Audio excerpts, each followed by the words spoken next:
Healthy facts about sugar. Sugar has a bittersweet reputation when it comes to health. Sugar occurs naturally in all foods that contain carbohydrates, such as fruits and vegetables, grains, and dairy. Consuming whole foods that contain natural sugar is okay. Plant foods also have high amounts of fiber, essential minerals, and antioxidants, and dairy foods contain protein and calcium. Since your body digests these foods slowly, the sugar in them offers a steady supply of energy to your cells. A high intake of fruits, vegetables, and whole grains also has been shown to reduce the risk of chronic diseases, such as diabetes, heart disease, and some cancers.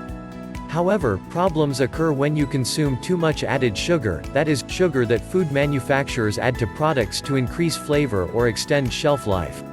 In the American diet, the top sources are soft drinks, fruit drinks, flavored yogurts, cereals, cookies, cakes, candy, and most processed foods.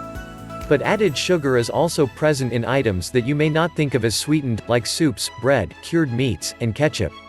The result, we consume way too much added sugar. Adult men take in an average of 24 teaspoons of added sugar per day, according to the National Cancer Institute. That's equal to 384 calories. In addition, eating too much sugar can make you gain weight and can also cause tooth decay. The type of sugars most adults and children in the UK eat too much of are free sugars. These are any sugars added to food or drinks. These include sugars in biscuits, chocolate, flavored yogurts, breakfast cereals, and fizzy drinks. These sugars may be added at home, or by a chef or other food manufacturer.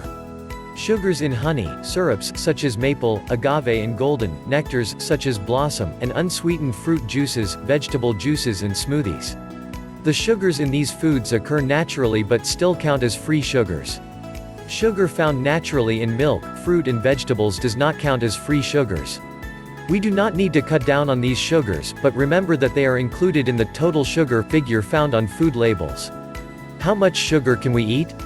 The government recommends that free sugars added to food or drinks, and sugars found naturally in honey, syrups, and unsweetened fruit and vegetable juices, smoothies and purees, should not make up more than 5% of the energy, calories, you get from food and drink each day.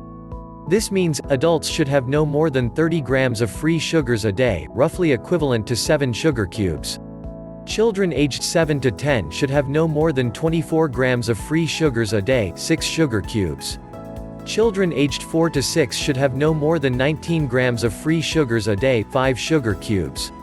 There's no guideline limit for children under the age of 4, but it's recommended they avoid sugar-sweetened drinks and food with sugar added to it.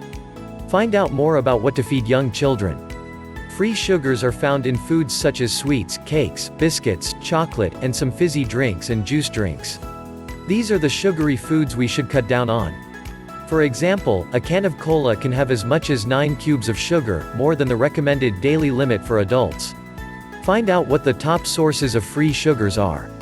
Sugars also occur naturally in foods such as fruit, vegetables and milk, but we don't need to cut down on these types of sugars.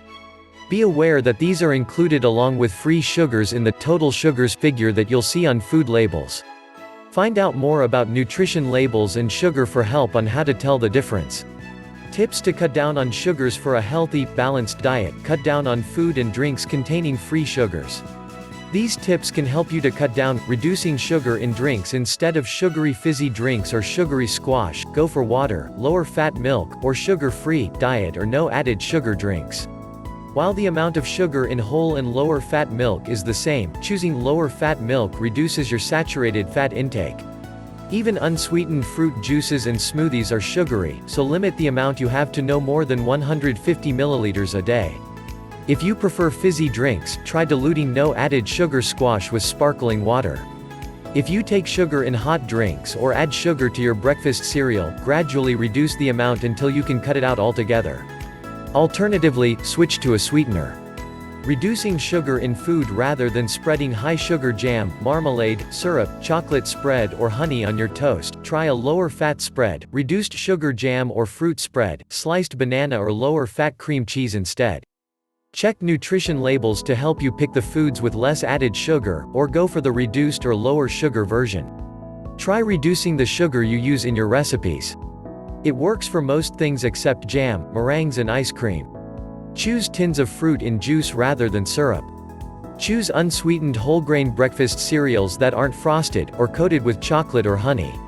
Choose unsweetened cereal and try adding some fruit for sweetness, which will contribute to your 5A day. Sliced bananas, dried fruit and berries are all good options.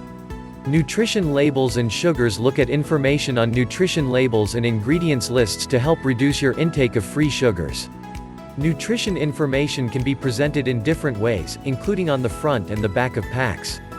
Labels on the back of packaging. It's important to look for the of which sugars figure on nutrition labels, which is part of the carbohydrate information. While this does not tell you the amount of free sugars, it's a useful way of comparing labels and can help you choose foods that are lower in sugar overall. Look for the carbohydrates of which sugars figure on the nutrition label. Products are considered to either be high or low in sugar if they fall above or below the following thresholds: high, more than 22.5 grams of total sugars per 100 grams; low, 5 grams or less of total sugars per 100 grams. If the amount of sugars per 100 grams is between these figures, that's regarded as a medium level. The of which sugars figure describes the total amount of sugars from all sources, free sugars, plus those from milk, and those present in fruit and vegetables. For example, plain yogurt may contain as much as 8 grams per serving, but none of these are free sugars, as they all come from milk. The same applies to an individual portion of fruit. An apple might contain around 11 grams of total sugar, depending on the size of the fruit selected, the variety and the stage of ripeness. But sugar in fruit is not considered free sugars unless the fruit is juiced or pureed. This means food containing fruit or milk will be a healthier choice than one containing lots of free sugars, even if the two products contain the same total amount of sugar.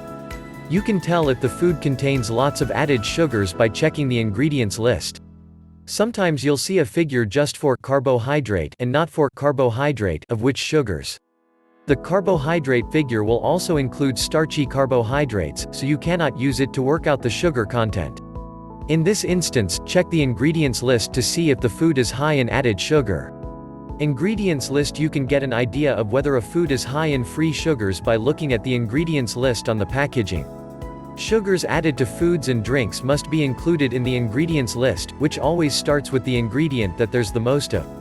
This means that if you see sugar near the top of the list, the food is likely to be high in free sugars.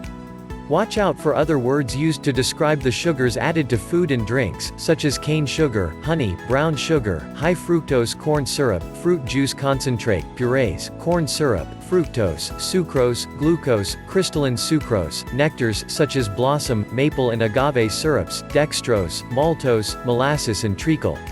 Labels on the front of packaging. There are labels containing nutrition information on the front of some food packaging.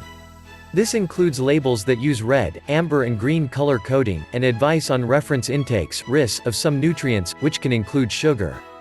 Labels that include color coding allow you to see at a glance if the food has a high, medium or low amount of sugars. Red equals high, more than 22.5 grams of sugar per 100 grams or more than 27 grams per portion. Amber equals medium, more than 5 grams but less than or equal to 22.5 grams of sugar per 100 grams. Green equals low, less than or equal to 5 grams of sugar per 100 grams. Some labels on the front of packaging will display the amount of sugar in the food as a percentage of the RIS are guidelines for the approximate amount of particular nutrients and energy required in a day for a healthy diet. The reference intake for total sugars is 90 grams a day, which includes 30 grams of free sugars. Your weight in sugar. Eating too much sugar can contribute to people having too many calories, which can lead to weight gain. Being overweight increases your risk of health problems such as heart disease, some cancers and type 2 diabetes. For a healthy, balanced diet, we should get most of our calories from other kinds of foods, such as starchy foods, whole grain where possible, and fruits and vegetables, and only eat foods high in free sugars occasionally or not at all. Tooth decay and sugar. Sugar is one of the main causes of tooth decay. To prevent tooth decay, reduce the amount of food and drinks you have that contain free sugars, such as sweets, chocolates, cakes, biscuits, sugary breakfast cereals, jams, honey, fruit smoothies and dried fruit, and limit them to mealtimes. The sugars found naturally in fruit and vegetables are less likely to cause tooth decay, because they are contained within the structure. But when fruit and vegetables are juiced or blended into a smoothie, the sugars are released. Once released, these sugars can damage teeth. Limit the amount of fruit juice and smoothies you drink to a maximum of 150 milliliters, a small glass, in total per day, and drink it with meals to reduce the risk of tooth decay. Squashes sweetened with sugar, fizzy drinks, soft drinks and juice drinks have no place in a child's daily diet. If you're looking after children, swap any sugary drinks for water, lower-fat milk or sugar-free drinks. Dried fruit and your teeth. It's better for your teeth to eat dried fruit as part of a meal, such as added to your breakfast cereal, tagines and stews, or as part of a healthy dessert, a baked apple with raisins, for example, and not as a between-meal snack. Thanks for watching. If you like the video, don't forget to subscribe to my channel. Please leave me a comment and give it a thumbs up.